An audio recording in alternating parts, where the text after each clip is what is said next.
ఇప్పుడు నేను కూడా గతంలో ఇచ్చి పూజలు చేశా. మళ్ళీ సాంస్క్రిట్ శ్లోకాలు మంత్రాలు చదివి మరీ పూజలు, ఏదో దండం పెట్టి కొబ్బరికాయ కొట్టి లేచి రావటం కాదు.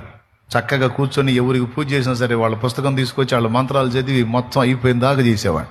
అన్ని చేసి అన్ని చరిత్రలు చదివి నాలో పనిచేసిన అరిషడ్ వర్గాలన్నీ వాళ్లలో కూడా పనిచేస్తాయని గ్రహించి కామ క్రోధ లోభ మోహ మదమాశ్చర్యములకు నేను బానిసనైనట్టు వాళ్ళు బానిసలేనని గుర్తెరిగి సన్యాసి రాసుకుంటే బూడిద రాలిద్దని నేను పాపినై ఉండి నేను మొక్కేవాళ్ళు పాపులై ఉండి ఆ పాపులు ఈ పాపిని ఏం బాగు చేస్తారు?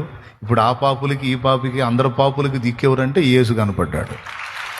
కాబట్టి యేసుప్రభుని నమ్ముకున్నా, యేసుని విశ్వసించాను.